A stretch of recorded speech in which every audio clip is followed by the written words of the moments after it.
তাই তো আলুর চপ দিয়ে আরো মজা হইব। আমার কালকে বেগুনি ভাত ছিল কি আনলে না? মজা ছিল। আমা আপনার পোলা কিন্তু বেল আনছে বুঝছেন, কইতাছে আপনার হাতের বেলের শরবত বলে অনেক মজা। আজকে আম করে বেলের শরবত খাওয়াইয়া না মা। আমার কিচ্ছু ভাল লাগে না, কিচ্ছু ভাল লাগে না, সব আসার মেয়েটা ফালাই দিমু আজকে ভাঙ্গালাম সব। আমা হট হ্যাভেন। এই তুমি কেমন বউ? হ্যাঁ, রোজা রেখা আমি শাশুড়ি এনে ইফতারি বানাইতাছি আর কোনো কাম নাই কাজ নাই, এনে ঠ্যাঙ্গের উপর ঠ্যাং দিলে বইয়া থাকে আর কত ফরফরাইয়া আমারে হুকুম দেয়। কি কাম করেন না, আমি ঘর বাড়িতে সব গুছাই দিলাম। ও মাম্মা কি কামটা কইরা লাইছে? এটা কি এমন কাম? ঘর গুছাইছে? কালকার থেকে সব ইফতারি তুমি বানাইবা বৌমা কইয়া দিলাম। ঠিক আছে, আমি বানামো কালকা থেকে ইফতারি। কি আম্মা পারছি ইফতারি বানাইতে? হ হ, খুব ভালো পারছো।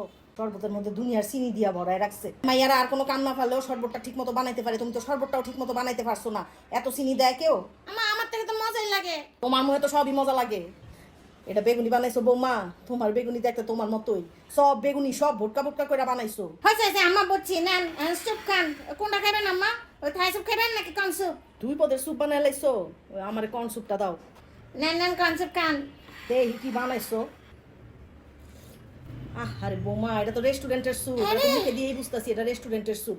একটা স্যুপ তুমি নিজে বানাইতে পারছো না? রেস্টুরেন্ট থেকে কিনে না তোমার খাওয়াইতে হইলো? আম্মা কি কইতেছেন এডি? কিন্না নু কি লেগা? এটা নর স্যুপ।